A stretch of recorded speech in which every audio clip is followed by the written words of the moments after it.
El Señor esté con ustedes y con tu espíritu. Evangelio de nuestro Señor Jesucristo según San Juan. Gloria a ti, Señor. Jesús dijo a los discípulos: Yo soy el pan vivo bajado del cielo. El que coma de este pan vivirá eternamente, y el pan que yo daré es mi carne para la vida del mundo. Los judíos discutían entre sí: ¿Cómo este hombre puede darnos a comer su carne?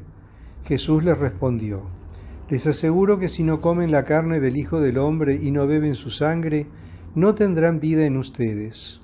El que come mi carne y bebe mi sangre tiene vida eterna, y yo lo resucitaré en el último día. Porque mi carne es la verdadera comida y mi sangre la verdadera bebida. El que come mi carne y bebe mi sangre permanece en mí y yo en él. Así como yo, que he sido enviado por el Padre que tiene vida, vivo por el Padre, de la misma manera el que me come vivirá por mí. Este es el pan bajado del cielo, no como el que comieron sus padres y murieron. El que coma de este pan vivirá eternamente. Palabra del Señor. Gloria a ti, Señor Jesús. Celebramos hoy la gran solemnidad del cuerpo y la sangre de Cristo, la fiesta del Corpus Christi. Esa fiesta que tradicionalmente se celebra el jueves siguiente al domingo de la Santísima Trinidad, pero que se traslada al domingo siguiente, últimos años, porque el jueves es día laborable, entonces lo trasladamos al domingo. ¿Qué significa esta festividad del Corpus? Esta festividad del Corpus significa y quiere traernos a la mente, al corazón, al espíritu, el misterio de la Santísima Eucaristía, el misterio de nuestro Señor Jesucristo realmente presente en cuerpo, sangre, alma y divinidad en el sacramento de la Eucaristía.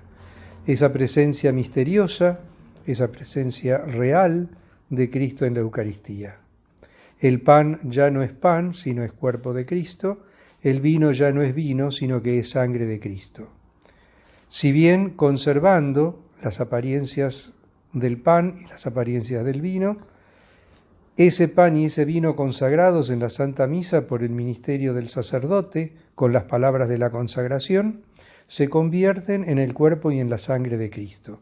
Esto es lo que nos enseña la Iglesia, esto es lo que creemos por fe. Esa presencia de Cristo en la Eucaristía solamente puede ser entendida, comprendida y aceptada a través de la fe. La fe en la Eucaristía es el misterio que sostiene la vida de la Iglesia.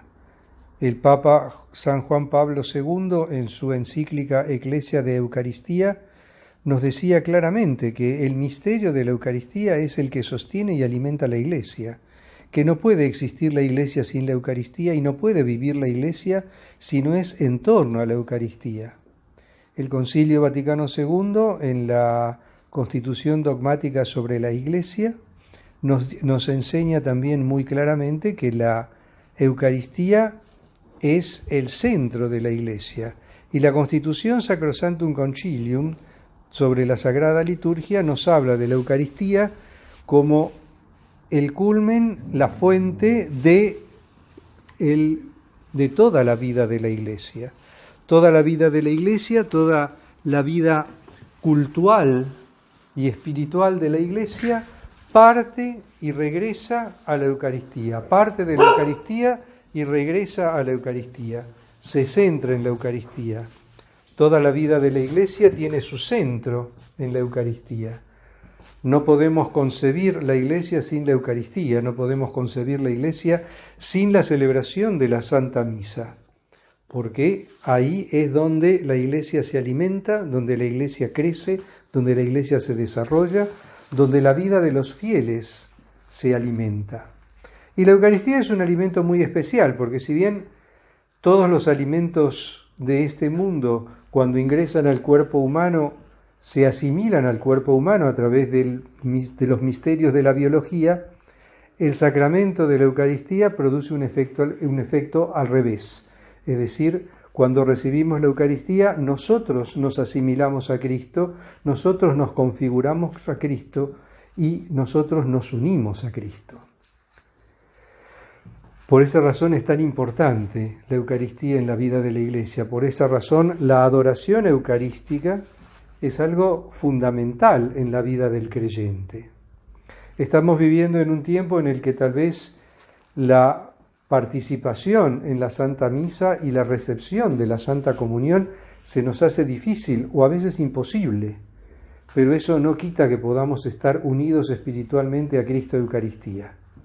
Nosotros podemos unirnos a Cristo Eucaristía a través de la comunión espiritual, podemos unirnos a Cristo Eucaristía a través de las innumerables adoraciones virtuales que tenemos hoy en día a nuestra disposición gracias a la tecnología.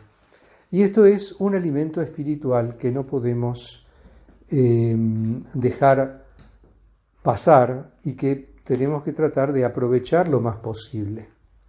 Nuestro encuentro con Cristo Eucaristía es el centro, es el momento clave de nuestra vida cotidiana, de nuestra vida de fe. La santificación de las fiestas, que es mandamiento divino, incluye, por supuesto, el encuentro con Cristo en la palabra, el encuentro con Cristo en la Eucaristía a través de la participación en la Santa Misa, una participación que hoy en día tal vez no se puede dar, pero que sí, espiritualmente siempre nos podemos unir a Cristo Eucaristía. Nosotros sabemos que esta presencia de Cristo es lo que nos da fuerza, lo que nos sostiene. Apoyémonos en Cristo Eucaristía, unámonos a Cristo Eucaristía. Pidámosle al Señor que esté siempre presente en nuestro corazón. Pero no podemos tampoco olvidar que la recepción de la Eucaristía implica en nuestra vida también una coherencia de vida con los mandamientos de Dios, coherencia de vida con la lógica de las bienaventuranzas. La recepción del sacramento de la Eucaristía nos pide estar en estado de gracia, es decir, no tener conciencia de pecado grave. Tal vez en este momento tampoco nos podemos acercar al sacramento de la reconciliación, pero bueno, en ese caso hagamos un acto de contrición, reconociéndonos pecadores, reconociendo nuestros pecados, pidiendo humildemente perdón a Dios, haciendo propósito de enmienda y algo muy importante, hacer el propósito de confesarnos apenas nos sea posible. Sabemos que esta posibilidad tal vez no se dará inmediatamente, pero bueno, estas son las circunstancias que el Señor ve, que el Señor conoce y que el amor y que la misericordia de Dios van a tener en cuenta para nuestra vida eterna. No nos olvidemos que el sacramento de la Eucaristía es aquel que nos alimenta, que alimenta nuestro corazón, que alimenta nuestro espíritu, que alimenta nuestra vida para la vida eterna, alimenta nuestra vida terrena para la vida eterna. Entonces, unámonos a Cristo, amémoslo con toda nuestra fuerza, con todo nuestro corazón, y mantengamos nuestro firme propósito de unirnos a Él en la Eucaristía, de unirnos a Él de corazón, de pedirle que bendiga nuestro mundo, que bendiga nuestra sociedad, que bendiga nuestro país, que bendiga nuestra iglesia, que bendiga a nuestros pastores, que bendiga a nuestros fieles, que bendiga a todos. Y el Señor, sin duda, nos derramará sobre nosotros, nos hará el regalo de derramar sobre nosotros su abundante bendición. Alabado sea Jesucristo, por siempre sea bendito.